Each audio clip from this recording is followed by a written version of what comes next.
Hello everyone, कैसे आप सभी। उम्मीद करते हैं आप सब अच्छे होंगे। आज हम लोग करने वाले हैं रुक्मणी वॉल्यूम 4, ठीक है। और इस वॉल्यूम 4 में हम 1 बाय 1 शिफ्ट के अकॉर्डिंग क्वेश्चन को डिस्कस करेंगे। जैसे कि आज हम डिस्कस करने वाले हैं 1 मार्च 2021 के अंदर जो एग्ज़ाम हुए थे आरआरबी एनटीपीसी का, उसका मैथ का सॉल्यूशन हम लोग करने वाले हैं। यहाँ पर टोटल 34 क्वेश्चन इसमें आए हैं और 34 क्वेश्चन का सॉल्यूशन देखेंगे 1 बाय 1 करके। तो चलिए हम इस वीडियो को स्टार्ट करते हैं। और साथ में आप भी कॉपी और पेन लेकर बैठिएगा और सॉल्यूशन करने की प्रयास कीजिएगा। तो पहला क्वेश्चन हमारा ये कर है कि यदि a plus B plus C 17 है, ए बी सी 168 है, A B plus B C plus C आपका 94 है, ए Q plus B cube plus सी क्यू की वैल्यू आपसे पूछी गई है। तो सबसे पहले हमें मालूम होना चाहिए कि A Q plus B cube plus C cube minus 3abc ये किसके बराबर होता है? ए plus B plus C A square plus B square plus C square minus का A B plus B C plus C A के बराबर होता है। ये होता है फार्मूला। इसमें हमें क्या क्या गिवन है जो हमें दिया गया है, ए Q plus B cube plus c की ये फाइंड आउट करना है। ए बी सी की वैल्यू हमें पता है 168 है, 3abc की वैल्यू यहाँ से कैलकुलेट कर सकते हैं। ए प्लस बी प्लस सी की वैल्यू 17 है, ये भी हमें पता है। ए स्क्वायर बी स्क्वायर हमें क्या करना पड़ेगा? निकालना पड़ेगा कि इसकी वैल्यू क्वेश्चन के अकॉर्डिंग कहीं पर मेंशन नहीं है। A B plus B C plus C a की वैल्यू कितनी है? 94, ये हमें गिवन है। कैसे निकालेंगे हम? ए स्क्वायर बी स्क्वायर सी स्क्वायर, हम इसका अगर मैं स्क्वायर करूँ दोनों साइड तो यहाँ से वैल्यू निकल जाएगी। अगर मैं कहूँ आपसे a plus B plus c का होल स्क्वायर करूँ तो ये होता है आपका a square plus B square plus C square plus 2 into a B plus B C plus C a, ये होता है। ए प्लस बी प्लस सी कितना है? 17 है। 17 का स्क्वायर करेंगे 289, ठीक है। 17 का स्क्वायर करेंगे 289। ए स्क्वायर बी स्क्वायर सी स्क्वायर निकालना है हमें, तो इसको एज इट इज लिख देते हैं। A square plus B square plus C square 2 into a B plus B C plus ये कितना है? 94 है। इसको 2 से मल्टीप्लाई करेंगे, हो जाएगा 188। अब इधर आके यह हो जाएगा क्या? माइनस में, यही होगा ना। 4 दूनी 8, 9 दूनी 18। जब यहाँ से माइनस में होगा 188 तो ये हो जाएगा आपका 101। तो हम कह सकते हैं a square plus B square plus C square की वैल्यू कितनी आ गई? 101।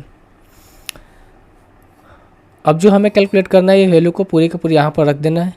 हम जानते हैं a Q plus B cube plus C cube minus 3abc यहाँ पर है। तो ए बी सी की वैल्यू कितनी दी है? 168 माइनस 3abc की वैल्यू कितनी हो जाएगी? इसे 3 से मल्टीप्लाई कर देंगे।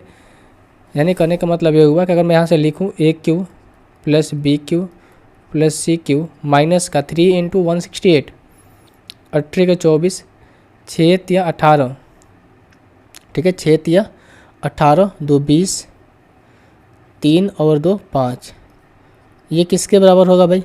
ए प्लस बी प्लस सी कितना दे रहा है? 17 दे रखा है, इंटू ए स्क्वायर बी स्क्वायर सी स्क्वायर हमने निकाल के रखा 108। 108 में से 94 को माइनस करेंगे, कितना हो जाएगा? 9 यहाँ, ठीक है। क्या 6 यहाँ पर, एक 7 हो जाएगा। तो हम कह सकते हैं भाई a Q plus B cube plus C cube ये किसके बराबर हो जाएगा? 119 प्लस 504, तो हो जाएगा 9 4 13 और 1 1 2 5 1 6, 623 जो है आपका आंसर हो जाएगा, ऑप्शन नंबर बी। अगला क्वेश्चन है आपका कि यदि एक समद्विबाहु समकोण त्रिभुज का कर्ण जो है हाइपोटेनस 8 सेंटीमीटर है, त्रिभुज का क्षेत्रफल ज्ञात कीजिए। समद्विबाहु समकोण त्रिभुज के जो क्षेत्रफल है वो ये होता है। अगर आपके पास कर्ण दिया है तो समद्विबाहु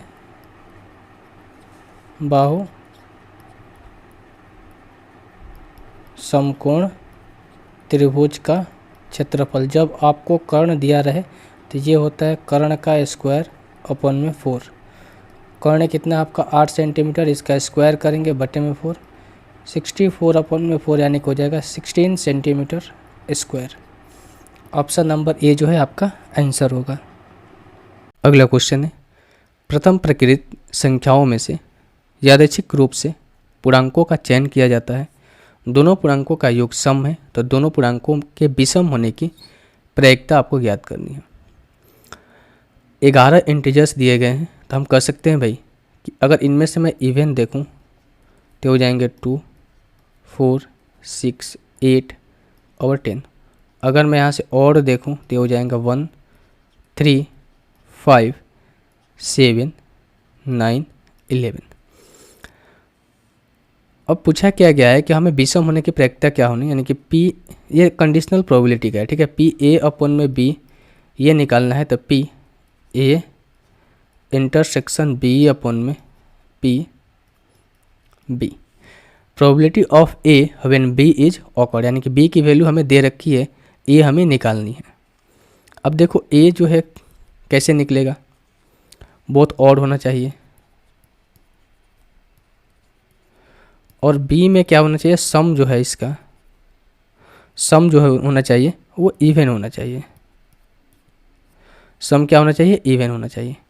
तो अगर मैं एन ए निकालूँ यहाँ से तो क्या हो जाएगा, एन ए क्या हो जाएगा, बहुत ऑड, यानी कि क्या है, दोनों संख्याओं अगर मैं ऑड लूँगा, दोनों के विषम होने की प्रायिकता तो कितनी है, ये वैल्यू 6 है, तो इनके कॉम्बिनेशन कितने हो जाएगा, 6C2। अगर मैं एन बी निकालूँ तो ये क्या हो जाएगा आपका, इवन। सम इवन कब होगा, जब या तो इनको ऐड करेंगे सब इवन होगा, या फिर इवन ऑड लेंगे या फिर ऑड इवन लेंगे। तो अगर मैं इवन लूँगा ऑड तो हो जाएगा 2, या फिर ठीक है, या तो मैं इवन ले लूँ दोनों को, या फिर मैं दोनों को ऑड ले लूँ, तो इनका सम जो ऐड करूँगा तो क्या आएगा, इवन नंबर आएगा। तो मैं कह सकता हूँ कि एक बार आपको ऑड लेना है और एक बार आपको इवन लेना है, यानी कि मैं यहाँ से ऑड प्लस इवन, यानी कि एक बार मैं ऑड को जोड़ूंगा तो ऑड आएगा, या फिर और इवन को जोड़ूंगा तो ये इवन आएंगे, ठीक है। कहने का मतलब है कि दो विषम संख्याओं का योग हमेशा सम संख्या होगा, दो सम संख्याओं का योग हमेशा विषम सम संख्या होगा। तो हो जाएगा आपका 6C2 प्लस, और ये हो जाएगा आपका 5C2। अब हमें एन ए इंटरसेक्शन बी निकालना है, तो उसके लिए हम क्या करेंगे, उसके लिए हम ये करेंगे भाई कि इन दोनों में आप देखेंगे कि कॉमन क्या है, दोनों में कॉमन क्या है वही आपका इंटरसेक्शन हो जाएगा। तो 6C2 आपका कॉमन है, तो ये आपका इंटरसेक्शन हो जाएगा। सारी वैल्यू निकल गई, आप यहाँ पर पुट कर देना है। ए इंटरसेक्शन बी कितना हो जाएगा, 6C2 बटे में एन बी कितना हो जाएगा आपका, यहाँ पर P नहीं लिखिए, N लिख दीजिए, ठीक है। N, यहाँ भी आप N लिख दीजिए, N। तो ये हो जाएगा आपका भाई 6C2 प्लस 5C2। एक मैं कैलकुलेट करके बताता हूँ, अगर आपको इसको कैलकुलेट करना है तो कैसे करते हैं।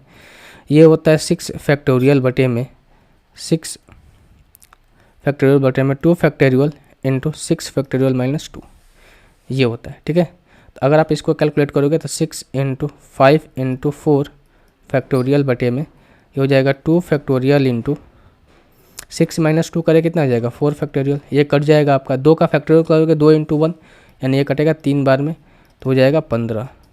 इसी तरीके से अगर 5C2 को आप कैलकुलेट करोगे तो आपको इसको सिंपल लिख सकते हो, 5 इंटू 4 अपॉन में 2, तो ये हो जाएगा कितना, 10। तो जो वैल्यू निकल कर आई आपकी वो निकल कर आई आपकी 6C2 की वैल्यू कितनी निकल कर आई है, 15। 15 प्लस 10 करेंगे 25, यानी कि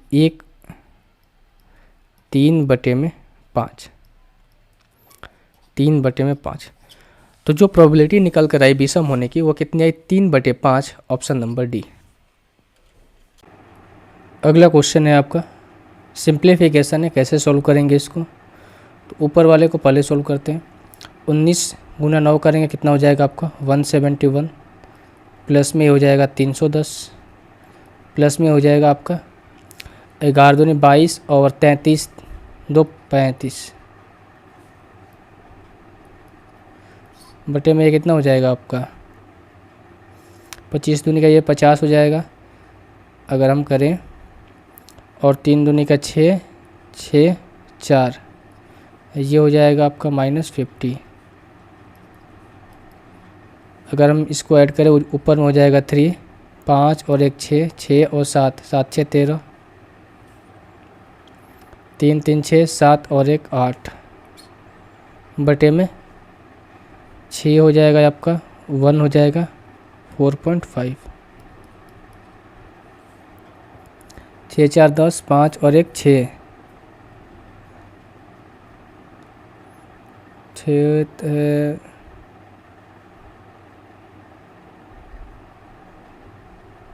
अगर हम इसको 5 से काटते तो 5 दूनी का 10, 5 8 40, 5 3 15, 1 5 3 15 कट गया, यानी कि वैल्यू कितनी आ गई, 2 आ गई। Option number D. अगला क्वेश्चन है, यदि a माइनस बी का 40% a प्लस बी के 20% के बराबर है, b a के कितने परसेंट है। देखो b a का कितना परसेंट बताया गया है, कर लेते हैं इसको। a माइनस बी का मतलब होता है मल्टीप्लाई, 40/100% को फ्रैक्शन में कन्वर्ट करेंगे। ये किसके बराबर है, a प्लस बी के 20% के बराबर है। ये 100 से 100 कट जाएगा, ये 20 से 2 बार में कटेगा, तो यहाँ पर 2a माइनस 2 भी हो जाएगा, a इधर आएगा एक, तो आपका घट जाएगा, यानी कि a इक्वल्स टू हो जाएगा, ये माइनस वाला उधर जाएगा तो प्लस में हो जाएगा 3b। यहाँ से a की वैल्यू आपका निकल कर आई 3, b की वैल्यू निकल कर आई 1। b जो है a का कितने परसेंट है, देखो भाई 1/3 है, तो 1/3 का मतलब होता है 33%, 33.33%, या फिर इसको कह सकते हैं 100/3%। Option number C. अगला क्वेश्चन है, यदि एक पिता एक कार्य को 8 दिन में पूरा करता है, जबकि उसका पुत्र जो है उसी कार्य को 7 दिन में पूरा करता है, यदि वे एक एक दिन छोड़कर यानी बारी बारी से काम करते हैं, अल्टरनेट वाला जो है ना टाइप, वो है अल्टरनेट करके काम करते हैं, पिता कार्य शुरू करते हैं तो कार्य को पूरा होने में कितना समय लगेगा। ये फादर है और ये सन है, ठीक है। फादर जो है किसी काम को 8 दिन में कंप्लीट करते हैं, सन जो है 7 दिन में। टोटल वर्क निकालने के इनका एलसीएम लेंगे, कितना हो जाएगा 56। फादर की एफिशिएंसी कितनी हो जाएगी 7 और सन की एफिशिएंसी कितनी हो जाएगी 8। अब यहाँ से समझिएगा, फादर से कार्य स्टार्ट होता है फिर सन पर जाएगा, और इसी तरीके से ये चीज़ें आगे बढ़ेगी। यानी फादर की एफिशिएंसी कितनी है 7 है, सन की एफिशिएंसी कितनी है 8, 8 और 7 कितना हो गया आपका 15। यानी कि 15 काम हो रहे हैं कितने दिन में, 2 दिन में हो रहे हैं, क्योंकि एक दिन आएंगे फादर तो वो काम करेंगे, एक दिन सन आएंगे तो वो काम करेंगे, 1 + 1 2, 15 काम हो रहे हैं 2 दिन में। हमें इसके पास पहुंचना है, किससे मल्टीप्लाई करें 3 से, इधर भी 3 से कर लो, 15 3 45, ये हो जाएगा कितना आपका 3 दूनी का 6। 6 दिन में काम कितना हो गया 45 काम हो चुका है। अब अगर 6 दिन में काम 45 हो चुका है, बचा कितना, 56 में से 45 को माइनस करेंगे तो जो रिमेनिंग वर्क है वो आपको निकल कर आ जाएगा। 16 में से 5 जाएगा, 6 में से 5 जाएगा 1, यानी कि 11 काम जो है, जो रिमेनिंग काम है कितना 11 बच गया है। अब इस 11 काम को करने के लिए कौन आएगा, सन तक काम हो चुका है, अगेन फिर कौन आएंगे, फादर आएंगे। फादर आएंगे तो कितना काम करेंगे 7 काम करेंगे, क्योंकि एफिशिएंसी के अकॉर्डिंग ही काम करेंगे। तो एक दिन में 7 काम करेंगे तो 7 दिन में कितना काम कंप्लीट हुआ, 7 और 5 13, 13 काम कंप्लीट हुए कितने दिन में 7 दिन में। क्या 13 काम, क्या 53 काम ही कंप्लीट करना है हमें, नहीं, हमें करना है 56। टोटल वर्क हमारा कितना आया है 56 आया है, तो 56 काम को कंप्लीट हमें करना है। तो अगर हमें 56 काम को कंप्लीट करना है तो बच कितना रहा है 53 में से 56 में से 53 को माइनस करेंगे 3 बच रहा है, और इस 3 काम को अब कौन करेगा, फादर ने कर लिया, तब कौन आएंगे, सन आएंगे। सन की एफिशिएंसी कितनी है 8 है, यानी कि 7 से ही 3/8। अच्छा 7 5 12 होता है यहाँ पर ना, कहीं मैं सोचूं कहाँ गड़बड़ हो रही है। 7 5 12 यानी कि 12 काम हो चुके हैं, अब कितने बचे हैं, यहाँ से 12 काम बच जाए, 56 में से 12 को माइनस करेंगे 4 बचेगा, ठीक है, यहाँ पर हो जाएगा 4। अगर आप इसको सिंपल फ्रैक्शन में तोड़ेंगे तो कितना हो जाएगा 7 से ही 1/2 दिन में काम जो है वो पूरी तरीके से कंप्लीट होगा। Option number A. अगला क्वेश्चन देखिए क्या कर रहा है। अगला क्वेश्चन आपका ये कह रहा है कि वो छोटी से छोटी धनात्मक संख्या ज्ञात करनी है, जी 5 6 8 9 12 से विभाज्य करने पर प्रत्येक मामले में एक शेषफल बचे और वो संख्या 13 से विभाज्य भी हो जाए। देखते हैं इस क्वेश्चन को हम कैसे करेंगे। अब देखो, सबसे पहले तो आपको क्या करना है कि इस 5 6 8 और 9 12 का एलसीएम लेना है। एलसीएम लेंगे, किसका लेंगे, 5, 6, 8, 9 और 12 का जब आप इनका एलसीएम लेंगे तो वो क्या आएगा। अब हम जानते हैं 6, 8, 12 का एलसीएम कितना होता है, 24 होता है, क्योंकि 24 ही आएगा ना हाई लोवेस्ट कॉमन फैक्टर इनका। अब बच गया 5 और 9, 24 में क्या 5 आता है, नहीं आता है, तो 5 से मल्टीप्लाई कर देंगे। 9 में से 3 तो आ गया है, लेकिन 3 अभी इसी में है, 3 × 3 9 को फैक्टर करेंगे, और 3 में एक 3 24 में आ गया है, एक 3 बच गया। अब आपका एलसीएम हो जाएगा 15 चौका 60, 30 और 6 36, 360 आपका एलसीएम निकल कर आ गया। अगर मैं संख्या की बात करूँ, अगर मैं नंबर्स की बात करूँ संख्या की, तो संख्या यहाँ से क्या फॉर्म होगी, संख्या होगी, मैं कह सकता हूँ 360 × x + 1/13। अब बोलोगे भाई कि x कैसे आपने ला दिया, यहाँ से मैं गुना को हटाकर डायरेक्ट 360 × x ही लिखता हूँ, 360x + 1/13। हम जानते हैं कि 360 जो है इन नंबर से कट जाएगा, 5, 6, 8, 9, 12 से कट जाएगा। अगर हम इसमें एक जोड़ेंगे तो एक शेषफल बचाकर हमें देगा। अगर क्वेश्चन यहाँ पर रहता, यहाँ तक रहता, तो हमारा आंसर यही होता कि 361 जो है आंसर हो जाएगा।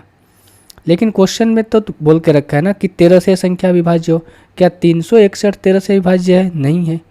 तो हम x की जगह पे कोई भी ऐसा वैल्यू रखेंगे, कोई भी ऐसा वैल्यू यहाँ पर कोई भी ऐसा वैल्यू रखेंगे, तो उस केस में हमेशा ही शेषफल 1 आएगा इन संख्याओं से विभाज्य करने पर। क्यों, क्योंकि इनका मल्टीपल हो जाएगा ना, 360 का मल्टीपल 720, 720 भी इन सारी संख्याओं से विभाज्य होगा, उनमें एक जोड़ देंगे तो एक शेषफल भी आ जाएगा। लेकिन अब हमें ये देखना होगा कि इस x की जगह पर कौन सी ऐसी वैल्यू रखे जो इन संख्याओं से विभाज्य करने पर और उसमें एक जोड़ने पर शेषफल तो 1 प्राप्त हो, लेकिन वो संख्या 13 से भी विभाज्य हो जाए। तो इसको थोड़ा और छोटा कर लेते हैं हम ना, देखते हैं कि 360 में कितनी ऐसी संख्याएं हैं जो 13 से विभाज्य है, उसको निकाल लेंगे, बाकी संख्याओं को रखते हैं। तो 13 दूनी का 26, 100, 13 7 91, 1 9, यानी कि यहाँ से शेषफल क्या बच रहा है, 9 बच रहा है। यानी हम कह सकते हैं 9x + 1/13। अब इसको कैलकुलेट करना और आसान हो गया। 9 की जगह पे 1 रखेंगे तो 9 + 1 10 हो जाएगा, 2 रखेंगे 18 + 1 19, 3 रखेंगे 27 + 1 28, 4 रखेंगे नहीं होगा, 5 रखेंगे भी तो नहीं होगा, 46 हो जाएगा, 6 रखेंगे तो भी नहीं होगा, 7 रखेंगे तो भी नहीं होगा, 8 रखेंगे तो भी नहीं होगा, 9 रखेंगे तभी 82 आएगा, 10 रखेंगे 90 + 1 91 कट जाएगा। यानी कि हम कह सकते हैं x की वैल्यू क्या निकल कर आई, 10 निकल कर आई। x की वैल्यू क्या निकल कर आई, हमारी 10 निकल कर आई।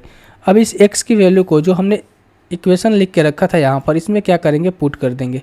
क्या था इक्वेशन भाई, 360 x + 1, तो ये हो जाएगा क्या 360 × 10 + 1, यानी हो जाएगा आपका 3601।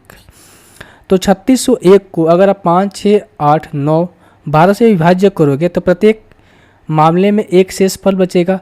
इस संख्या को 13 से विभाज्य करोगे तो संख्या 13 से पूर्णतः विभाज्य हो जाएगी। सो ऑप्शन नंबर सी जो है आपका आंसर हो जाएगा। क्वेश्चन उम्मीद है समझ में आया होगा। अगला क्वेश्चन है, दो संख्याओं का मसा 15, लसा इतना है यानी कि एलसीएम इतना है, एक संख्या उसमें से 435 है, दूसरी संख्या आपसे पूछी गई है क्या होगी। हम जानते हैं एक चीज़ कि पहली संख्या इंटू दूसरी संख्या ये होता है एलसीएम इंटू एचसीएफ, यही होता है।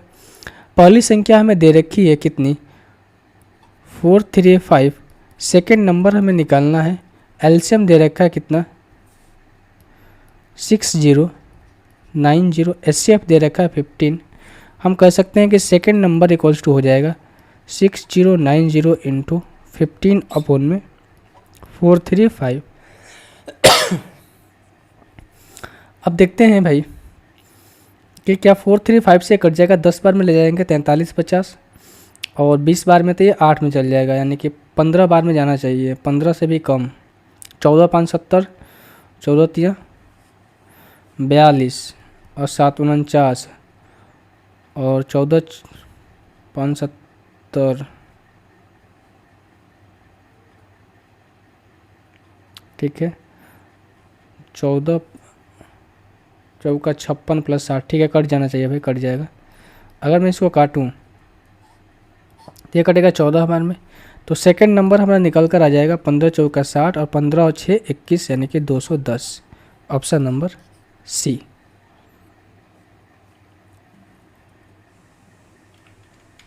अगला क्वेश्चन ये करे कि एक आदमी एक लड़का एक साथ किसी कार्य को करते हुए 24 दिन में कार्य समाप्त कर देते हैं। यदि अंतिम 6 दिन में आदमी जो है अकेले काम करता है तो कार्य 26 दिन में समाप्त हो सकता है। लड़का अकेले कार्य करते हुए इस कार्य को कितने दिन में पूर्णतः समाप्त कर देगा। क्वेश्चन आपने पढ़ लिया, आइए अब इसका सॉल्यूशन देखते हैं। एक आदमी और एक लड़का एक कार्य को करते हुए किसी 24 दिन में समाप्त कर सकते हैं, तो हम ऐसे इसको रिप्रेजेंट कर सकते हैं, मैन प्लस बॉय इंटू 24। ये किसके बराबर होना चाहिए, ये किसके बराबर हो जाए। देखो लास्ट में क्या आ रहा है, 6 दिन जो है लास्ट में आदमी जो है अकेले काम करता है, तो कार्य कितने दिन में, 26 दिन में समाप्त हो रहा है। तो 6 दिन यहाँ से माइनस करेंगे तो मैन प्लस बॉय मिलकर 20 दिनों तक इन्होंने काम किया होगा, और प्लस 6 दिन जो मैन है वो काम किया होगा। तो ये दोनों आपस में क्या होना चाहिए, इक्वल होना चाहिए। अब यहाँ से देखो भाई 20 मैन यहाँ पर है, 24 मैन यहाँ पर है, तो मैन को इधर लाएंगे माइनस हो जाएगा, तो कहाँ पर बचेगा, 4 मैन बचेगा। उसी तरीके से यहाँ पर 4 बॉयज बचेंगे, किसके बराबर, 6 मैन के बराबर। आप चाहो तो यहाँ से काट भी सकते हो। तो हम कह सकते हैं अगर मैन को इधर मैं लाऊंगा और उसको उधर ले जाऊंगा तो 2 मैन बराबर हो जाएंगे 4 बॉय, कट जाएगा 2 बार में। तो हम कह सकते हैं यहाँ से मैन की एफिशिएंसी इसके सामने वाली 2, बॉय की एफिशिएंसी इसके सामने वाली 1।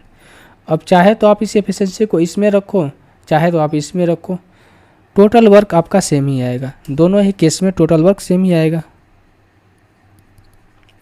तो टोटल वर्क कितना हो जाएगा आपका, ये हो जाएगा। अगर मैं इसमें रखूँगा मैन की एफिशिएंसी 2, बॉय की एफिशिएंसी 1, 2 + 1 3, 3 × 24 करेंगे 72। और इस टोटल वर्क को किससे काम करने के लिए बोला जा रहा है, एक अकेले लड़के से।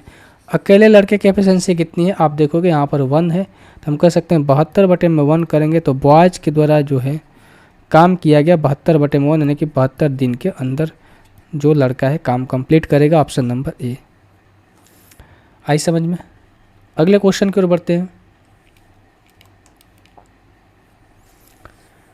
अगला क्वेश्चन आपका ये कह रहा है कि एक आदमी 3 अलग अलग योजनाओं में साधारण ब्याज की दर पर 10%, 12%, 15% की दर पर क्रमशः 6 वर्ष, 8 वर्ष, 12 वर्ष के लिए निवेश करता है। यदि प्रत्येक योजना की परिपक्वता पर उसे समान ब्याज प्राप्त होता है तो निवेशित धनराशियों का क्रमशः अनुपात क्या होगा। तो भाई अगर ब्याज सेम है तो जो निवेशित धनराशि है जो इसका प्रोपोर्शन में होंगी, यानी कि जस्ट इसका अपोजिट होगी। कैसे निकालेंगे देख लेते हैं। सबसे पहले देखो कि ब्याज कितना परसेंट में निकलेगा। परसेंटेज की बात की जा रही है तो हम परसेंटेज में ही कैलकुलेट करेंगे, काट देंगे तो रेशियो में आ जाएगा। 10% 6 वर्ष के लिए तो इसे ब्याज कितना मिलेगा, 60% मिलेगा। 12% 1 वर्ष के लिए है, 10 वर्ष के लिए कितना हो जाएगा, 120। 15% की दर से तो ये कितना हो जाएगा, 15 × 12 180। ये निकल कर है आपका क्या हो, इंटरेस्ट निकल कर है, ब्याज निकल कर है। तो प्रिंसिपल जो है मूलधन निकालने के लिए हम क्या करेंगे, इसको थोड़ा छोटा कर ले, क्या छोटा कर दे, 1 हो जाएगा, ये 2 हो जाएगा, 3। छोटा अगर हमें करना है तो हम क्या करेंगे, अगर हमें यहाँ से प्रिंसिपल निकालना है, P निकालना है, इसको A कर लेते हैं, इसको B कर लेते हैं, इसको C कर लेते हैं। अगर A के लिए हमें प्रिंसिपल निकालना है इस केस में तो हम क्या करेंगे, A को ढक लेंगे। A को जब हम यहाँ से ढक लेंगे इस तरीके से, अगर A को ढक लेंगे तो आपको क्या दिखाई देगा, आपको दिखाई देगा B और C। इनका हम क्या करेंगे, मल्टीप्लाई। जब मल्टीप्लाई करेंगे तो कितना हो जाएगा आपका भाई, 3 × 2 6। बात क्लियर हो रही है थोड़ा। उसी तरीके से हमें अगर B को निकालना है तो B को हम क्या करेंगे, ढक लेंगे। अगर मैं इसको ढक लूँगा तो क्या बचेगा, A और C, तो यहाँ पर मल्टीप्लाई करेंगे 3। C का निकालना है, C को ढक लेंगे, क्या बचेगा 2। तो जो प्रिंसिपल का जो रेशियो निकल कर आएगा 6:3:2, ऑप्शन नंबर बी।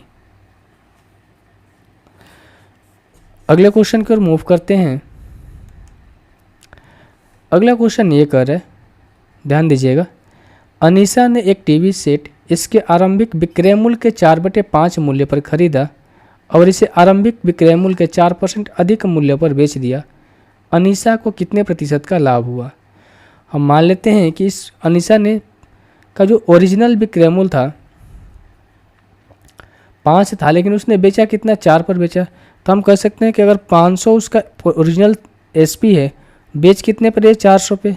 ये क्या आपका ओरिजिनल,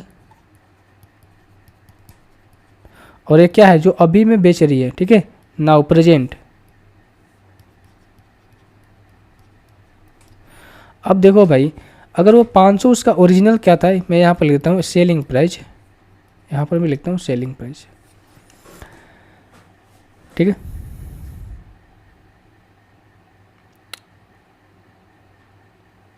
अच्छा, विक्रमूल के 4/5 मूल्य पर खरीदा, तो अगर ये सीपी हो जाएगा ना, कॉस्ट पर हो जाएगा। इसका 500 के 4/5 करेंगे, 400 तो आएगा, सीपी हो जाएगा। अब इसे आरंभिक विक्रमूल के 4% अधिक पर बेच रही है, यानी आरंभिक विक्रमूल आपका कितना है, 500 है, इसका 4% कितना हो जाएगा, 5 × 104 बटे, ठीक है, 5 × 104 होगा, बटे में 100 करेंगे, 100 से 100 कट जाएगा, इसको मैं नहीं लिख रहा हूँ। अब उसका सीपी कितना हो जाएगा, ये हो जाएगा, सीपी कितना हो जाएगा, ये हो जाएगा। अगर मैं इसको कैलकुलेट कर दूँ पूरा, 5 का 20, 2 और ये हो जाएगा 5 ही आएगा, 520। देख रहे हो ना, ये क्या था आपका सीपी था, ये आपका निकल कर आया न्यू एसपी निकल कर आया, मैं लिख देता हूँ न्यू एसपी निकल कर आया। 400 के सामान को 520 में बेच रही है, तो प्रॉफिट परसेंटेज कितना हो जाएगा, ये हो जाएगा आपका 120/400 × 100। तो 4 से ये कटेगा कितने बार में, 25 बार में। कहीं पर कुछ दिक्कत,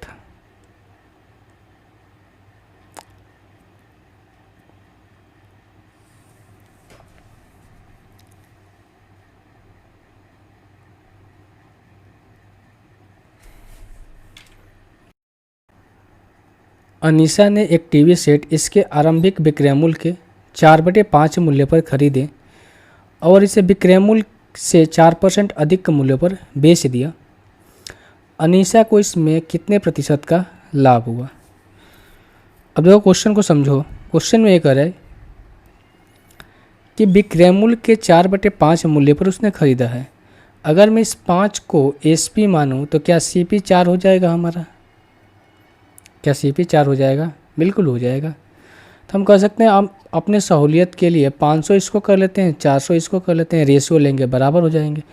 यानी कि अगर उसका ओरिजिनल सेलिंग प्राइस ये है तो कॉस्ट प्राइस आपका ये हो जाएगा।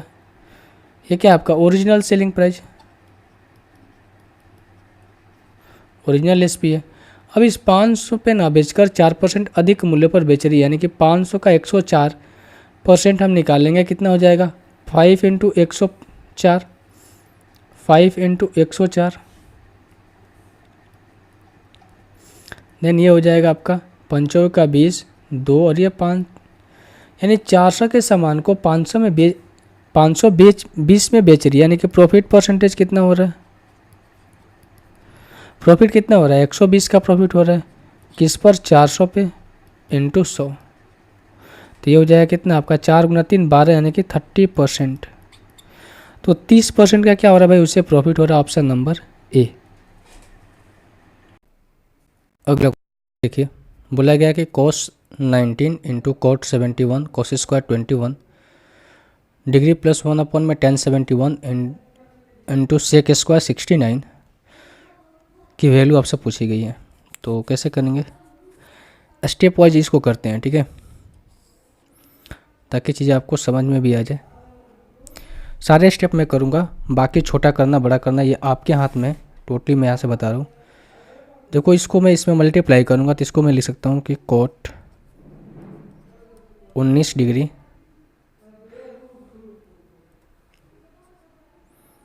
ठीक है, cot 19 डिग्री, फिर यहाँ पर क्या है cot 71 डिग्री, फिर क्या है आपका cos स्क्वायर 21 डिग्री प्लस 1 में tan square 71 degree × sec square 69। ऐसा करते हैं कि tan स्क्वायर की जगह पे मैं cot 90 - थीटा भी लिख सकता हूँ, या फिर जब मैंने इसको ब्रैकेट से निकाला तो यहाँ पर क्या आ जाएगा, कोस 19 डिग्री, मैं ये स्टेप लिख देता हूँ यहाँ पर, tan 71 degree into sec square 69 degree. अब देखो इस cot 19 की जगह पे मैं लिख सकता हूँ tan 90 माइनस थीटा। इस cot 19 की जगह पे मैं लिख सकता हूँ tan 90 माइनस थीटा लिख सकता हूँ tan थीटा में बदलने के लिए। इसको मैं कर सकता हूँ tan 90 माइनस 19 डिग्री, और जो चीज़ यहाँ पर है cot 71 degree cos square 21 degree. उसी तरीके से सिमिलरली यहाँ पर भी मैं लिख सकता हूँ tan 90 माइनस थीटा यानी कि 19 डिग्री बटे में नीचे वाली वैल्यू को एज इट इज मैं लिखता हूँ tan 71 degree into sec square 69 degree. आप इसको चाहो छोटा, देखो स्टेप मार्जिन करना ये आपके हाथ में है, बस आपको कंसेप्ट अगर आ गया तो स्टेप छोटा करना कोई बड़ी चीज़ नहीं है। अब जब इसको करूँगा तो हो जाएगा कि आपका tan 71 degree into cot 71 degree, और ये हो जाएगा cos square 21 degree, plus again यहाँ पर वही चीज़ें आएगी tan 71 डिग्री बटे में। अब आप समझ सकते हो कि मैंने पूरे डिटेल क्यों लिखा। यहाँ से काफ़ी कुछ ही चीज़ें आपको क्लियर हो रही होगी। अब अगर मैं एक स्टेप बढ़ाना चाहूँ तो बढ़ा भी सकता हूँ, नहीं तो यहाँ पर भी मैं कर सकता हूँ, क्योंकि cot 71 tan 71 कट जाएगा, अपोजिट होते हैं। यहाँ पर tan 71 कट जाएगा, तो मैं कर सकता हूँ यहाँ से cos स्क्वायर 21 डिग्री प्लस 1 अपन में। अब इसको भी मैं लिख रहा हूँ, एक्चुअली इसको लिखना नहीं था, आप यहाँ से डायरेक्ट आपको समझ में आ जाना चाहिए था कि 1 अपन में सेक स्क्वायर थीटा किसके बराबर होता है, cos स्क्वायर थीटा के बराबर होता है। तो आप यहाँ से देख सकते हो cos square 21 degree plus cos square 69 degree किसके बराबर होगा, एंगल का सम कितना है 90 है, तो θ1 प्लस θ2 किसके बराबर होता है 1 के बराबर होता है। तो ये हो जाएगा कितना आपका 1 जो है आपका आंसर हो जाएगा। ऐसे समझ में नहीं आया तो आप इसको ऐसे चेंज कर भी कर सकते हो। यहाँ पर cos 21 डिग्री है, cos स्क्वायर 21 डिग्री है, तो हम कर सकते हैं इसको चेंज करने के लिए साइन स्क्वायर 90 माइनस थीटा कर सकते हैं। तो ये क्या हो जाएगा आपका cos square 21 degree plus sine square 21 degree. हम जानते हैं कि cos square theta plus sine square theta किसके बराबर होता है 1 के बराबर होता है। तो इस क्वेश्चन में काफ़ी, देखो ट्रिग्नोमेट्री ऐसा है कि आप इसको समझ पाओगे, चीज़ें आपको याद है, फॉर्मूले आपको याद है, ट्रिग्नोमेट्री रेशियोज आपको याद है, ठीक है, आइडेंटिटी जिसकी याद है, तो आप क्वेश्चन को आसानी से कर पाओगे। ये स्टेप लिखने की ज़रूरत नहीं थी। आप यहाँ पर भी देख सकते थे कि cot 19 है, तो इसको चेंज करेंगे tan में, तो tan कितना हो जाएगा 71 हो जाएगा, tan cot यहाँ से कट जाएगा।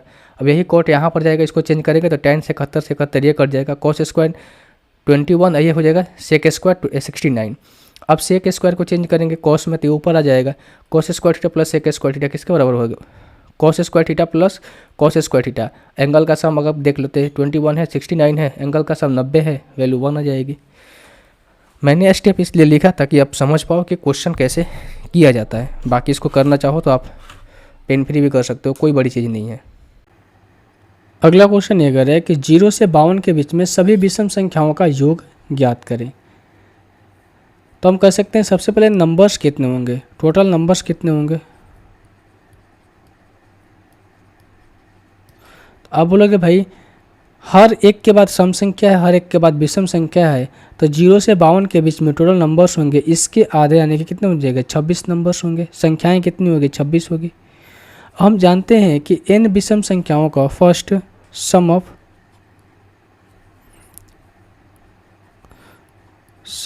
n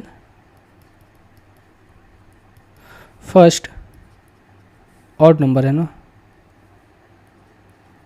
ऑड नंबर,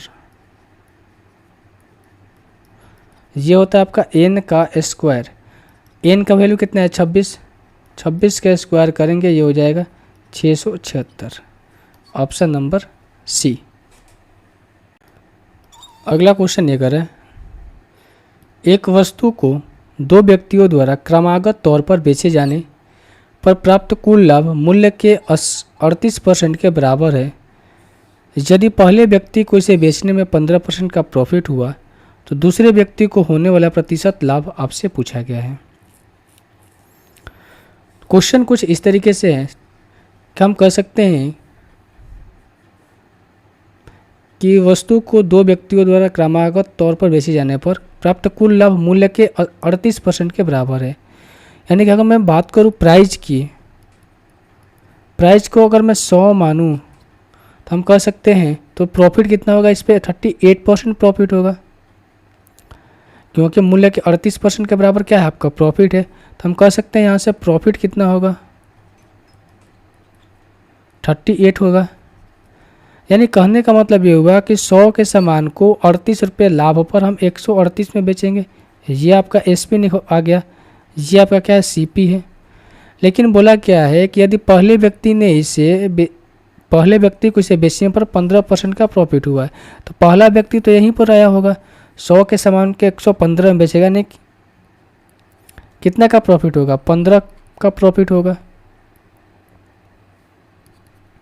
15 का प्रॉफिट होगा, ठीक है। तो दूसरे व्यक्ति को होने वाला प्रतिशत लाभ ज्ञात करें। अब 115 क्या है, दूसरे के लिए क्या काम करेगा, दूसरे के लिए काम करेगा CP की तरह काम करेगा, क्योंकि ओवरऑल 138 रुपये का प्रॉफिट हुआ है और पहले ने 15 रुपये प्रॉफिट कमाया तो दूसरे ने कितना कमाया होगा, 8 में से 5 जाएगा 3 और ये 3 में से 1 जाएगा तो 23 का प्रॉफिट कमाया होगा। परसेंटेज की बात करें तो बट्टे में आपका आ जाएगा 115 × 100, तो हो जाएगा कितना आपका 20%। तो 20% का प्रॉफिट जो है पहले वाले ने कमाया होगा। क्वेश्चन ये कर रहा है, अगला क्वेश्चन आपका कि एक समांतर चतुर्भुज की ऊंचाई इसके संगत आधार से 2 गुनी है। समांतर चतुर्भुज का क्षेत्रफल 288 मीटर स्क्वायर है। समांतर चतुर्भुज की ऊंचाई आपसे पूछा गया है। तो वो सबसे पहले जो क्षेत्रफल होता है समांतर चतुर्भुज का, समानांतर है ना, समानांतर चतुर्भुज का क्षेत्रफल ये होता है आधार इंटू ऊंचाई, यानी कि बेस इंटू हाइट।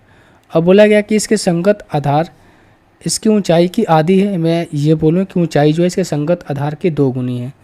अगर मैं बेस को h मानता हूँ तो हाइट को हमें 2h मानना पड़ेगा, क्योंकि इसका 2 गुना है। तो हम कह सकते हैं इसका क्षेत्रफल हमें दे रखा है 288 मीटर स्क्वायर, और ये किसके बराबर होना चाहिए, h इंटू एच करेंगे 2h स्क्वायर के, ये कट जाएगा 144 बार में बराबर h स्क्वायर। तो हम कह सकते हैं h बराबर हो जाएगा 12 जब हम इसका रूट लेंगे 144 का। बोला गया इसकी ऊंचाई कितनी होगी, h की वैल्यू 12 है तो हाइट की वैल्यू कितनी हो जाएगी 2h। तो हम कह सकते हैं यहाँ से 2 लगा दो, यहाँ पर 2 से मल्टीप्लाई कर दो यहाँ से, यानी कि 2h की वैल्यू आ जाएगी कितनी 24 सेंटीमीटर। Option number D. अगला क्वेश्चन आपका है, विकास अपने वेतन का 80% खर्च कर देता है। अब उसके वेतन में 25% की वृद्धि होती है, व्यय में 15% की वृद्धि होती है, उसकी बचत में कितने % की वृद्धि होगी। हम मान लेते हैं कि उसका इनकम कितना है 100 है, तो एक्सपेंडिचर कितना हो जाएगा 80%, 80 सेविंग कितना हो जाएगा 20 सेविंग हो जाएगा। अब उसकी आय में 25% की वृद्धि हुई, 100 का 25% निकालोगे 25, यानी पहले 100 आय थी 25 और बढ़ गई, अब हो गई 125। व्यय में 15% की वृद्धि हुई, 180 का 115% आप निकाल लो, टोटल एक्सपेंडिचर निकल कर आ जाएगा, यानी कि इसका 115% ये होगा ना। तो जाएगा 8 5 40, 0 8 और 4 12 और 8 और 1 9 92, ये उसका एक्सपेंडिचर निकल करेगा। सेविंग कितना हो जाएगा, 5 में से 2 जाएगा 3, 12 में से 9 हो जाएगा 3, 33। यानी पहले सेविंग 20 होती थी, अब कितनी हो रही है 33 हो रही है, यानी कितना का इजाफा हो रहा है 13 का। परसेंटेज की मैं बात करें तो हो जाएगा 13/20 × 100, यानी 65%। Option number D. अगला क्वेश्चन है कि दिए गए कथनों को ध्यानपूर्वक पढ़ना है और बताना है कौन सा इसमें से सही है। त्रिभुज के माध्य का त्रिभुज के शीर्ष के सम्मुख भुजा के मध्य बिंदु से मिलने वाली रेखा होती है। अगर मैं बात करूँ यहाँ से एक ट्रायंगल बनाऊँ, क्वेश्चन ये कर रहा है, अगर मैं इसको ए मानूँ, इसको बी मानूँ, इसको सी मानूँ, त्रिभुज की जो माध्यिका सबसे पहले जो है सामने वाले साइड को दो इक्वल पार्ट में डिवाइड करती है। त्रिभुज के शीर्ष के सम्मुख भुजा, त्रिभुज के शीर्ष के सम्मुख भुजा ये दोनों हैं के मध्य बिंदु, ठीक है। अच्छा, त्रिभुज के सम्मुख यानी त्रिभुज के सामने तो ये है और इसके सम्मुख भुजा ये है, तो इस भुजा को क्या दो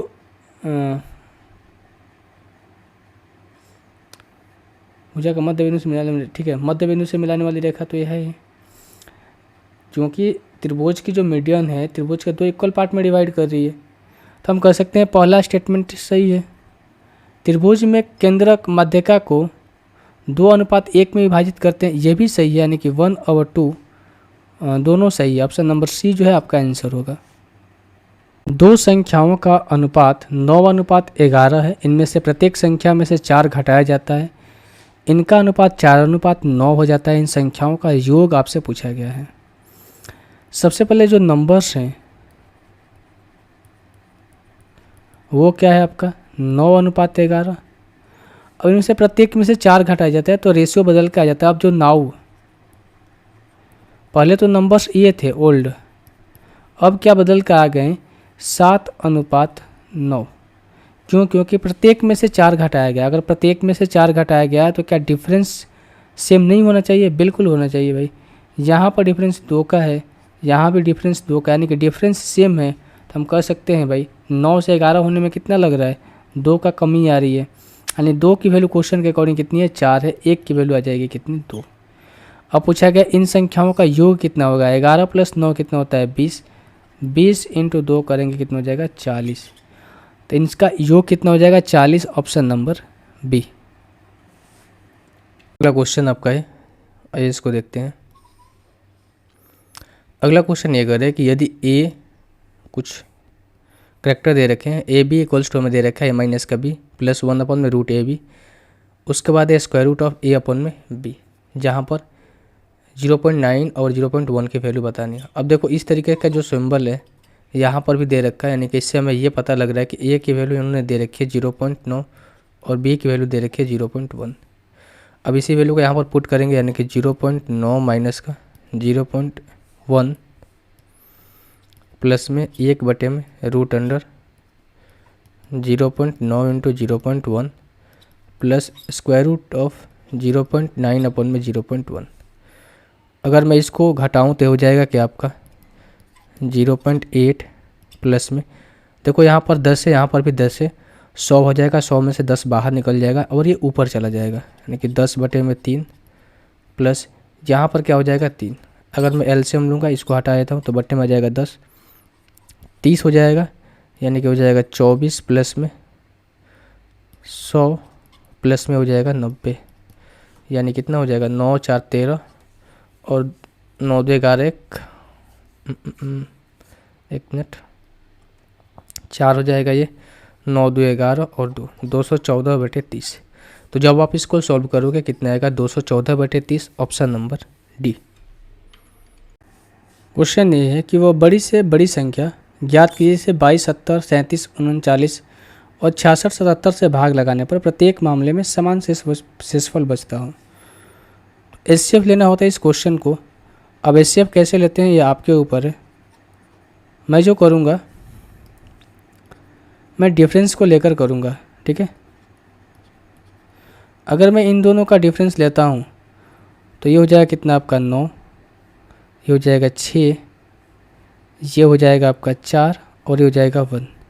अगर इनका डिफरेंस लेता हूँ तो हो जाएगा आपका 70 में से 9 जाएगा 8, ये हो जाएगा 3, ये हो जाएगा 9, देन 5 में से 3 जाएगा 2। अब अगर आप देखोगे 9 दूनी 18, 6 दूनी 12, 13, 4 दूनी 8, 1, 9, 2, तो अब देखोगे कि ये वैल्यू से क्या हो रही है, ये वैल्यू कट जा रही है, जब इस वैल्यू से अगर मैं इन पर भाग लगाऊंगा तो शेषफल बचेगा, कुछ रिमाइंडर बचेगा, इसमें भी कुछ रिमाइंडर बचेगा और इसमें से भी भाग लगाऊंगा तो कुछ रिमाइंडर बचेगा, लेकिन सबका रिमाइंडर क्या होगा, सेम रहेगा। तो हम कह सकते हैं वो नंबर्स कौन से, 1469। 1469 वो नंबर है जिसे डिवाइड करने पर प्रत्येक अवस्था में सेम शेषफल बचेगा। Option number D. अगला क्वेश्चन ये करे आपको, किसी संख्या में 7 जोड़ने पर प्राप्त योग को 5 से गुना किया जाता है और इस प्रकार जो गुणनफल होता है, प्रोडक्ट होता है, वो 9 से विभाजित किया जाता है। इस प्रकार प्राप्त भागफल में 3 घटाने पर संख्या 12 प्राप्त होती है। ओरिजिनल नंबर आपको फाइंड आउट करना है। मान लेते हैं नंबर्स क्या है भाई, संख्या क्या है, इसको x मान लेते हैं। अगर मैं x में 7 को ऐड करता हूँ, ठीक है, क्योंकि 7 जोड़ने पर प्राप्त जो योग है उसे 5 से गुना करने पर, जो हमने अब यहाँ से प्रोडक्ट मिला इसमें 5 से अगर मैंने मल्टीप्लाई कर दिया और इसको फिर बोला गया 9 से विभाजित करने पर जो प्राप्त भागफल है इसमें से 3 को घटाने पर संख्या 12 प्राप्त होती है। तो यहाँ पर 108 हो जाएगा 9 से मल्टीप्लाई होके, यहाँ पर 27 हो जाएगा। यानी हम कह सकते हैं भाई 5x + 35 माइनस का 27 बराबर हो जाएगा 108। अब आप कह सकते हैं कि 5x की वैल्यू कितनी निकल कर आ जाएगी, 15 में से 7 जाएगा 8, प्लस में उधर जाएगा तो माइनस में जाएगा, यानी कि 100 हो जाएगा। तो हम कह सकते हैं x की वैल्यू हमारा निकल कर आ गई 20। x को हमने मान के रखा था ओरिजिनल नंबर्स, तो वो संख्या क्या होगी, 20 होगी। Option number D.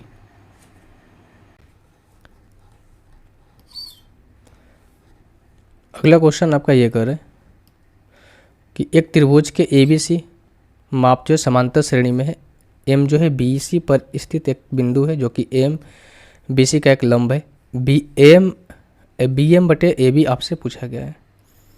अगर मैं यहाँ से एक ट्रायंगल ड्रॉ करूँ इस तरीके से A, B और C, अगर मैं यहाँ से एक परपेंडिकुलर ड्रॉ करूँ M, तो हमें पूछा गया क्या, BM अपॉन में AB।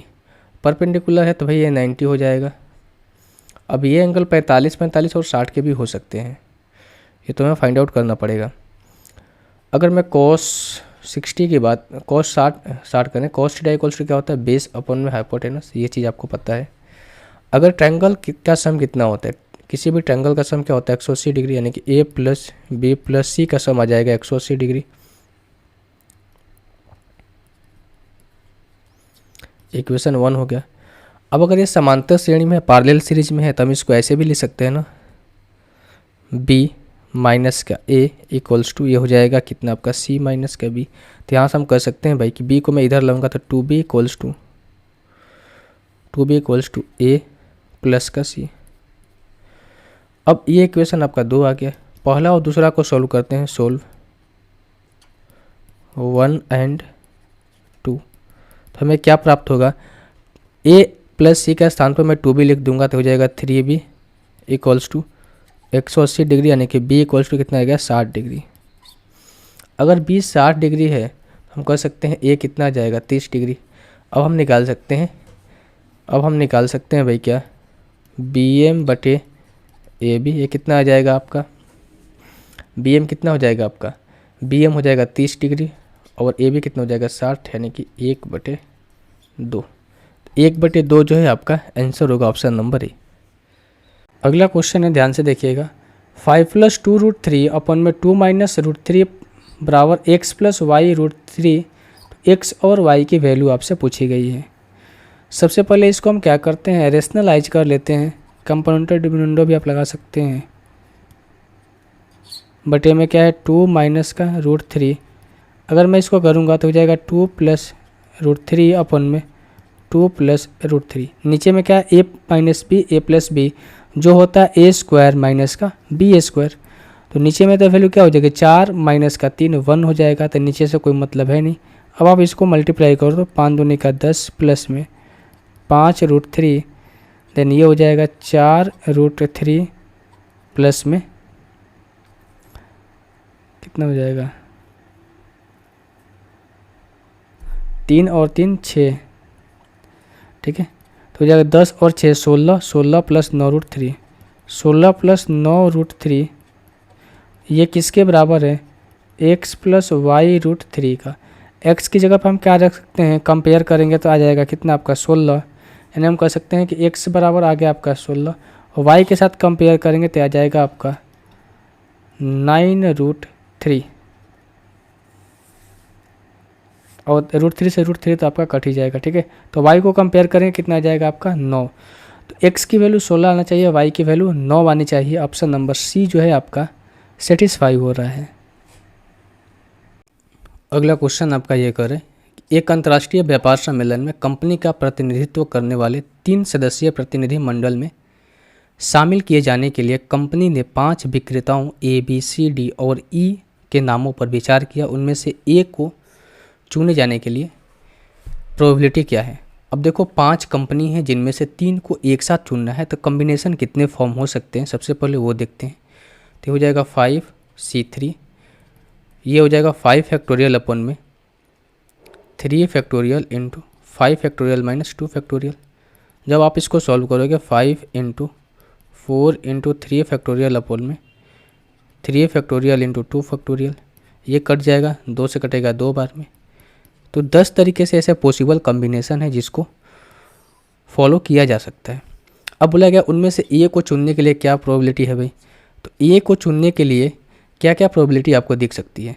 तो सबसे पहले आप इसको ऐसे भी मैनुअल भी कर सकते हो, 1 2 3 यानी कम कर सकते हैं, ए बी सी आ सकता है, इसके बाद ए सी डी आ सकता है, इसके बाद ए डी ई आ सकता है, देन ए ई, फिर आ सकता है आपका क्या, ए के साथ ई को हम कर सकते हैं, ए ई सी आ सकता है। फिर आपका ए के साथ हम किसको ला सकते हैं, ए बी ई को ला सकते हैं। फिर हम क्या कर सकते हैं, ए के साथ ए सी ई आ गया है, ए सी ई आ गया है, और ए डी ई ये भी आ चुका है, ए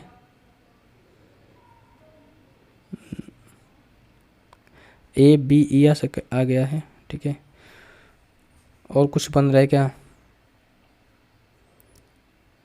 ए के साथ सी को ला सकते हैं,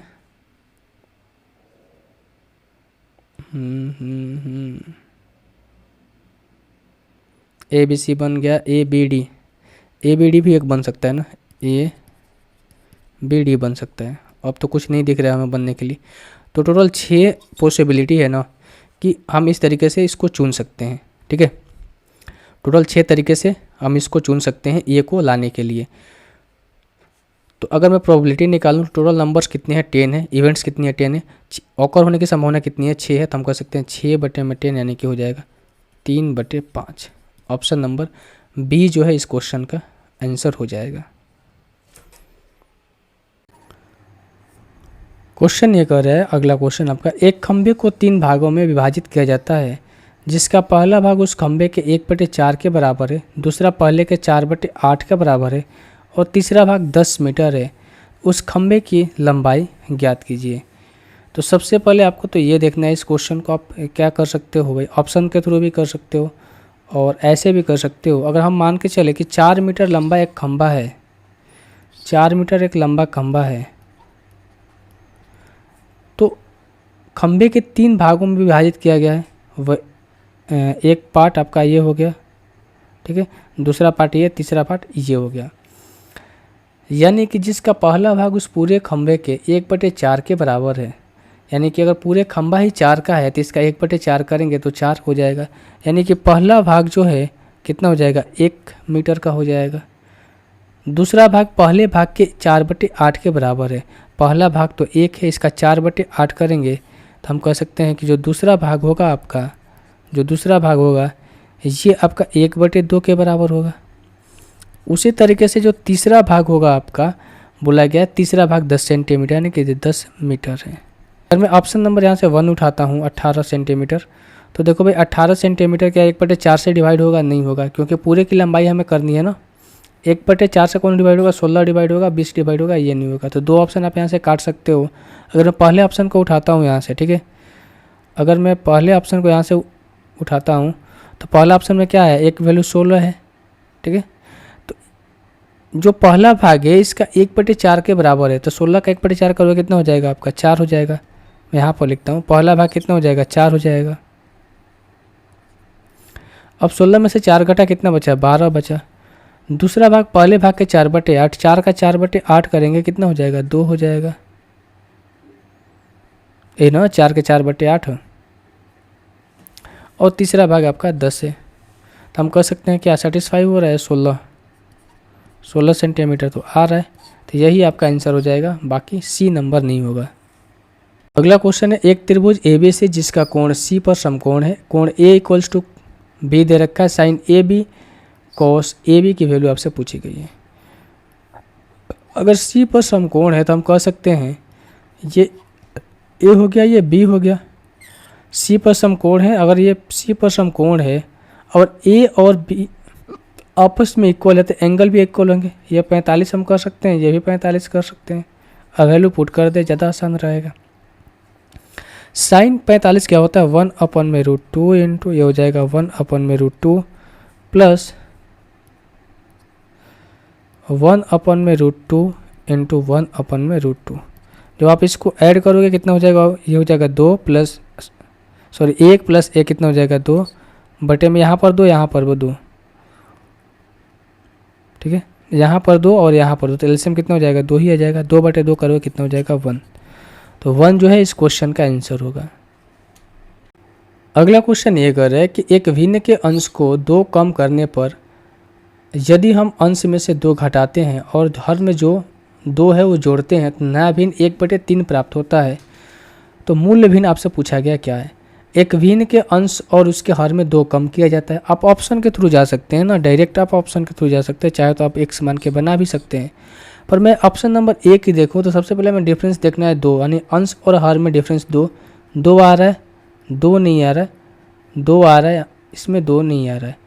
तो D और A और B ये कट गए, बचे क्या आपका A और C। अगर मैं ऑप्शन नंबर 1 को उठाता हूँ, पहले केस में 2 कम करूँगा कितना हो जाएगा, 3, और इसमें मैं 2 जोड़ूंगा 7 और 2 9। जब इसको कटाऊंगा तो हो जाएगा 1/3। तो ये सेटिस्फाई हो रहा है, सो ऑप्शन नंबर A जो है आंसर हो जाएगा। अगर मैं C को एक बार देखूंगा तो भाई 2 तो आ रहा है, लेकिन इसमें से 2 घटाएंगे तो ये माइनस में चला जाएगा, माइनस में तो ऐसे ही नहीं होगा। अगला जो क्वेश्चन है आपका बोला गया, साधारण ब्याज पर निवेशित एक राशि 3 वर्ष में बढ़कर इतना से इतना रुपए हो जाती है, तो आपको रेट जो है कैलकुलेट करना है। रेट इक्वल्स टू क्या होता है, ये होता है इंटरेस्ट इंटू 100 बटे में प्रिंसिपल इंटू टाइम। रेट का मतलब यही समझ होता है, अगर कोई धनराशि यहाँ से लेकर यहाँ तक होने में कितना समय ले रही है, 3 साल का, और रही धनराशि यहाँ से होने में कितना समय ले रही है, 4 साल का, 4.5 साल का। तो यहाँ पर जो धनराशि हो रही है वो है 1,5, 1,2, और यहाँ पर कितनी हो रही है, 1,6,6,8। आप हमें ये बताओ इन दोनों के बीच का जो गैप है यहाँ से लेकर यहाँ तक वो कितने का है, 1.5 ईयर का है। अगर मैं इस गैप को ही सिर्फ देखूँ, यहाँ से लेकर यहाँ तक इस गैप को ही देखूँ, तो कोई धनराशि जो है भाई वो 1,512 रुपये है, 1.5 साल में 1,668 रुपये हो जा रही है। मैं पीछे वाले पोर्शन को भूल जाता हूँ, बस इतना देखता हूँ यहाँ से लेकर यहाँ तक का, तो हमें यही दिखाई देगा कि कोई धनराशि है जो 1,512 रुपये है और 1,668 हो जा रही है, यानी इस पर ब्याज कितना मिल रहा है हमें। ब्याज कैलकुलेट कर लेते हैं, 6 हो जाएगा ये, और ये 5 हो जाएगा, और ये 1 हो जाएगा। ये 156 रुपये ब्याज हमें 1.5 साल के अंदर मिल रहा है, और यहाँ पर 3 साल है, तो 3 साल के अंदर कितना ब्याज मिलेगा, इसे मल्टीप्लाई करते हैं 2 से, यहाँ भी मल्टीप्लाई करते हैं 2 से, तो 3 साल के अंदर आपका ब्याज निकल कर आ जाएगा 6 दूनी 12, 10 एक 11, 2 एक 3, 312 रुपये। यानी 3 साल के अंदर आपका जो ब्याज निकल कर आएगा 312 रुपये निकल कर आएगा। अब आप यहाँ पर आइए, प्रिंसिपल आपका ये था और ये प्रिंसिपल कितना हो गया आपका 1,512 रुपये हो गया, जिस पर ब्याज कितना मिला आपको 312 रुपये। तो हम क्या निकाल नहीं सकते हैं कि यहाँ से प्रिंसिपल कितना होगा, क्यों? क्योंकि हम जानते हैं कि प्रिंसिपल इक्वल्स टू क्या होता है, अमाउंट माइनस का इंटरेस्ट। प्रिंसिपल इक्वल्स टू यही होता है, अमाउंट माइनस का इंटरेस्ट।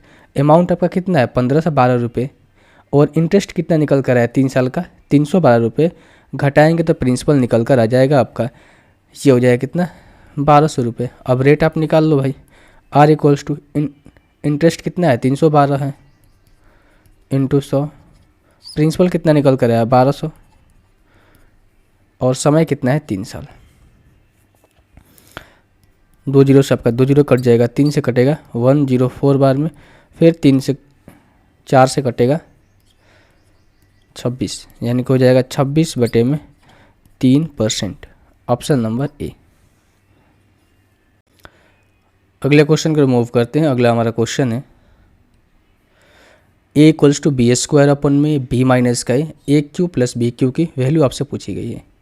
तो सबसे पहले आप इसका फॉर्मूला आपको मालूम होना चाहिए क्या होता है। ए क्यू प्लस बी क्यू का ये होता है भाई ए प्लस बी, 2-3 फार्मूले होते हैं, एक ही से काम चल जाएगा। A square plus B square minus का ए बी।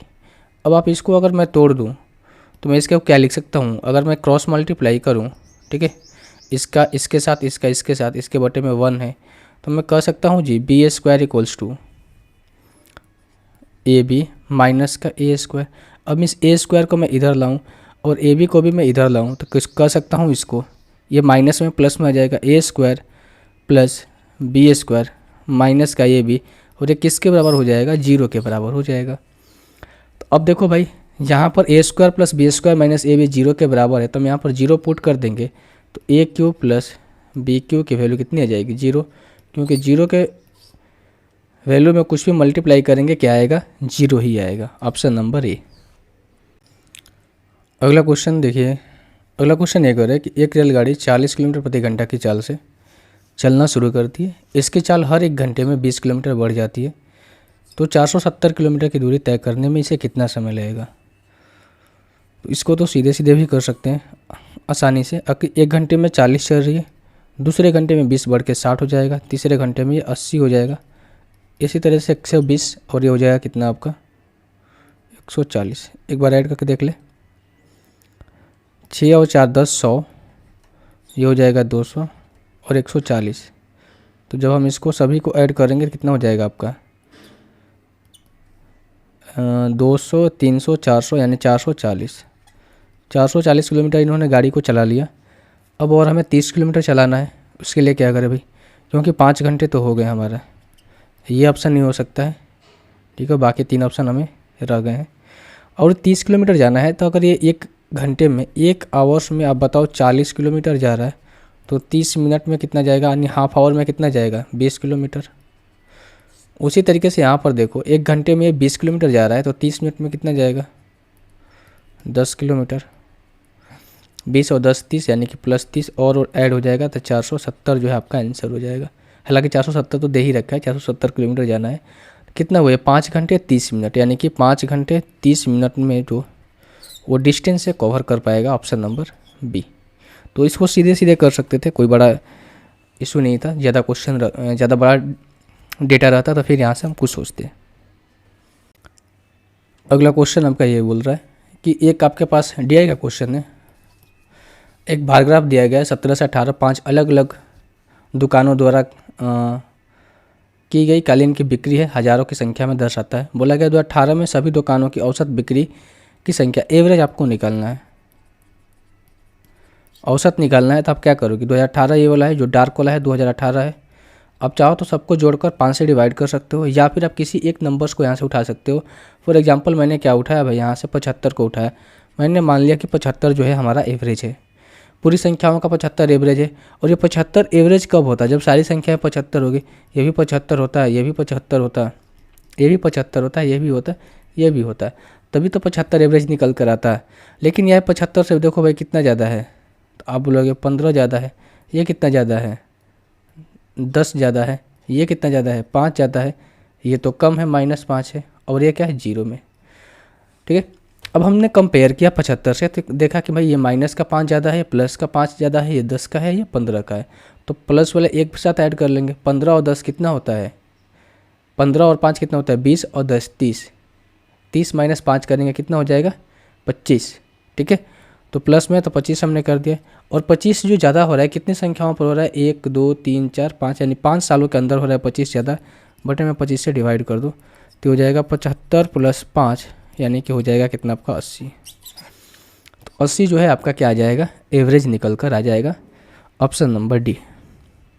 अगला क्वेश्चन देखिए, ये कर रहे हैं कि पिछले कुछ वर्षों में अलग अलग कंपनियों ABC द्वारा, ठीक है, ABC के द्वारा क्या किए हाँ, लैपटॉप के उत्पादन से संबंधित ग्राफ को आपको दिखाया गया है। किस वर्ष में कंपनी सी और बी के उत्पादन में अंतर अधिकतम था। तो 3 कंपनी है, हमें सी और बी के दिखाना है, इसका और इसका दिखाना है। तो अंतर यहाँ पर कितना आ रहा है, 5 का आ रहा है। जहाँ पर गैप ज़्यादा होगा वही अंतर ज़्यादा होगा। तो गैप कहाँ पर ज़्यादा है, अब देखो अंतर निकालना भी नहीं, अब एक बार देख लो गैप कहाँ पर ज़्यादा है। तो आप देखोगे भाई जब जहाँ गैप यहाँ से यहाँ पर थोड़ा, यहाँ पर काफ़ी ज़्यादा गैप है। तो 6 नंबर जो है 6 वर्ष में आपका सही आंसर होगा। आप चाहो तो मिला भी सकते हो, यहाँ पर 45 है, यहाँ पर 55 है, तो हो जाएगा 10। यहाँ पर कितना है 40 है और यहाँ पर क्या है 50 है, 10 हो जाएगा। यहाँ पर 40 है और यहाँ पर 55, 15 हो जाएगा। तो गैप कहाँ ज़्यादा आ रहा है, 6वें वर्ष में आ रहा है। तो आप देख लो कि गैप कहाँ पर फिलअप जो है ज़्यादा है। एब्जॉर्व कर लो, सॉल्व नहीं करना था इस क्वेश्चन को। अगला क्वेश्चन हमारा ये कह रहा है कि 2 छात्रों राज और रोहित द्वारा प्राप्त अंकों को यहाँ पर चार्ट के फॉर्म में दर्शाया गया है। क्वेश्चन ये कहा गया है कि रोहित और राज द्वारा प्राप्त कुल प्रतिशत अंकों के बीच का अंतर कितना होगा। तो सबसे पहले तो हमें ऐड करना पड़ेगा, ठीक है, और परसेंटेज निकालना होगा, कितना परसेंटेज राज के द्वारा आ रहा है और रोहित के द्वारा आ रहा है। तो ऐड कर लेंगे। सबसे टोटल मार्क्स कितने थे, 5, 10, 15, 20। टोटल मार्क्स कितना है, 200 का है, ये भी 200 का है। इन्होंने ऑप्टेंड कितना किए हैं, यानी कि मार्क्स लाए कितने हैं राज के द्वारा, 5, 2, 7, 14 और 2, 16, 4, 4, 8, 8 और 6, 14, 1, 15, 156 इन्होंने लाया है। बटे में कितना, 200 × 100। तो ये जो परसेंटेज निकल कर आएगा पहला का 78%। उसी तरीके से इसको हम ऐड कर लेंगे तो कितना हो जाएगा, 5, 5, 10, 8, 18, यानी कि रोहित के द्वारा निकाला गया मार्क्स कितना था, 4, 4, 8 और 6, 14, 1, 15, 158। 2 का डिफरेंस आया परसेंटेज में, 1 का डिफरेंस आएगा। देख लेते हैं यहाँ से, 2 7 14, 2 9 18, 79%। तो कितना का गैप आ रहा है भाई, 1% का गैप आ रहा है। Option number D. अगला जो क्वेश्चन है कि वर्ष 15 और 18 तक 3 अलग अलग राज्यों बिहार, कश्मीर और पंजाब में गेहूं के उत्पादन को टन में दर्शाया गया है। क्वेश्चन आपसे पूछा जा रहा है कि 15 और 16 में हुए सभी 3 राज्यों में गेहूं उत्पादन का कुल अंतर कितना होगा। जोड़ लेते हैं। 2015 में कितना है, ये देखो 6, 2, 8, 2, 10, 0 और 7 और 1, 8 इसमें ऐड कर लेते हैं। 8 और 11 कितना, 19, 19.0। 2016 में कितना है भाई, 8, 2, 10, 0, 6, 6, 12, 12, 13 और 7 कितना हो जाएगा आपका 20। अंतर कितना का रहा है, 1 टन का आ रहा है। ऑप्शन नंबर बी जो है आपका आंसर हो जाएगा। 34 क्वेश्चन और हमने 34 क्वेश्चन का सॉल्यूशन देखा। इनमें से किसी भी क्वेश्चन के सॉल्यूशन में आपको डाउट हो या फिर नहीं समझ में आया हो तो आप कमेंट कर दीजिएगा, उसका सेपरेट मैं एक वीडियो अपलोड कर दूंगा, ठीक है। तो बाकी सेशन अच्छा लगा हो तो लाइक कीजिएगा, शेयर कीजिएगा, कमेंट भी कीजिएगा, अपनी सुझाव जो भी दीजिएगा हमें, और नए हैं तो चैनल को सब्सक्राइब भी कर लीजिएगा। मिलते हैं अगले सेशन में, तब तक के लिए ध्यान रखिए, पढ़ाई करते रहिए।